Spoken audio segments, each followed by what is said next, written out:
Up, huwag mo lilipat. Welcome to Manibela. Yup, dito ako nagpo-post ng mga travel vlog ko at mga adventures ko. So, this time, isasama ko ngayon sa isang destinasyon na magugustuhan nyo rin. So, tara, let's go! Tara.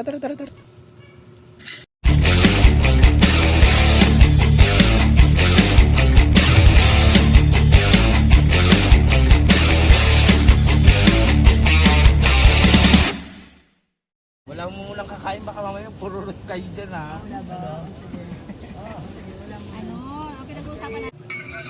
At nga guys, naririnig nyo na sila nag-aasaran. Si Ara, si Francis, at lahat ng kasama ko sa loob ng kotse. No? Ito na nga, sa sobrang haba ng biyahe, alam nyo na yan. May mga napapagod minsan. At nakarating na nga kami ng tulay ng Bamban. Ang ganda naman ng mga puno dito. At ito na nga, dahil sa sobrang haba ng biyahe, alam mo nang may matutulog.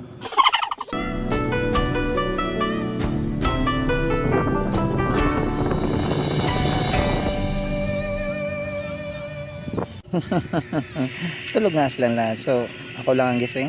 At syempre yung driver, hindi naman siya pwede matulog. At sa pagtsatsaga ng mga person, nakarating na kami Pangasinan. Hop, pero teka, may konting aberya ng konti. At ayun nga, nasiraan po kami ng sasakyan. Ay nako.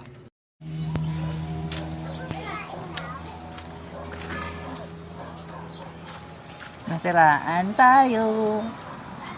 Naputulan tayong pump belt.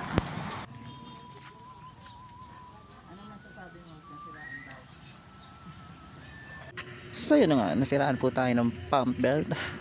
Yun yung dahilan bakit meron ding aircon sa loob ng sasakyan. At syempre, kung wala yun, pwede naman tumakbo, kaso nga lang isa din yun sa pagiging dahilan ng pag-overheat ng makina. So, dahil nga sa nasiraan tayo at alam namin gagabihin na kami, well, kumain na muna kami.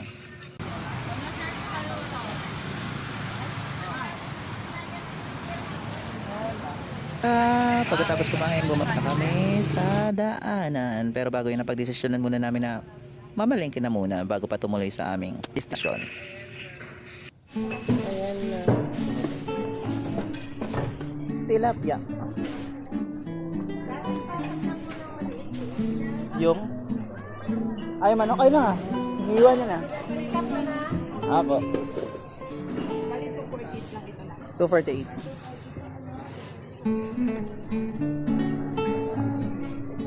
Tilapia at manok.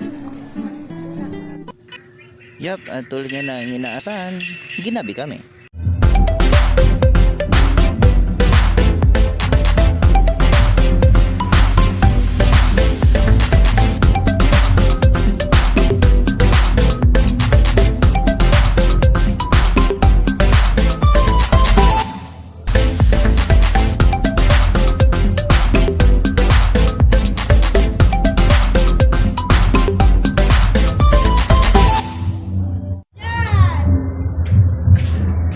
Yun na nga, nakarating din.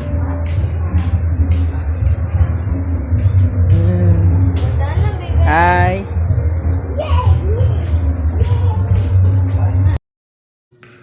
At yun na nga, welcome to Tambobong da Sul dito sa Jinky Homestay. Yup, dito nga pala, bibigyan niya kayo ng sarili nyong kusina.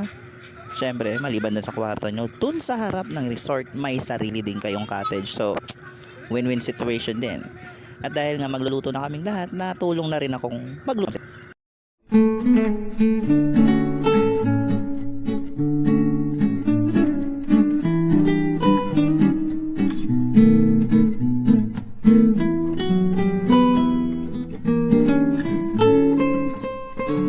Pero syempre, hindi rin ito basta bakasyon. Wala kung ano.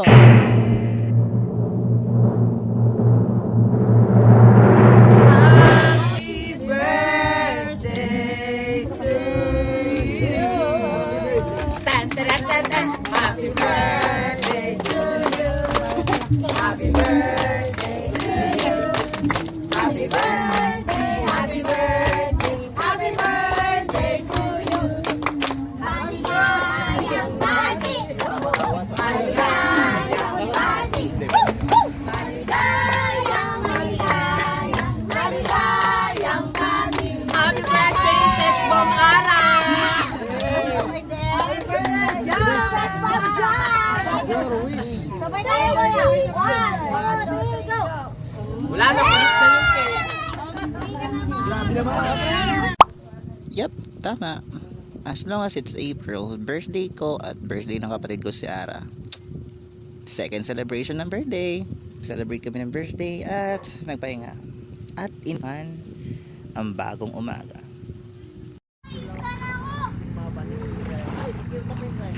Alam ko naririnig niyo yun. Ang dagat, ang alon, at syempre, ang pinakaabangan naming lahat, ang haring araw. Yup, simbolo ng bagong umaga. Guys, sa lahat na nagtatrabaho, pinapaalala ko sa inyo, hindi masamang magtrabaho at kumita ng pera. Pero alam mo, mas masaya ding magbakasyon at enjoyin ang buhay. Gaya ng bagong umaga. Kaya enjoyin nyo ang buhay nyo, guys. At ayun, dahil sa bagong umaga na, kailangan enjoyin ang dagat ang araw.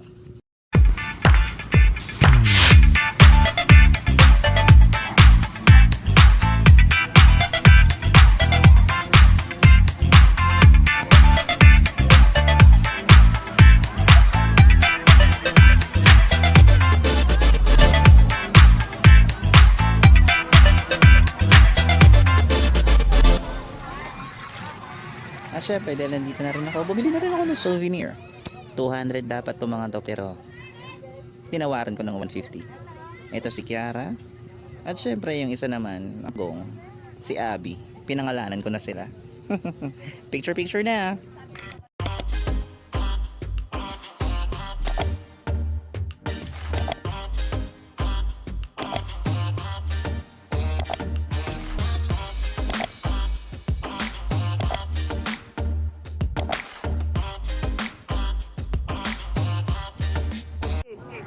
At yun na nga ang kwentong bakasyon ko. So hanggang sa susunod na vlog ko, guys. Bye bye.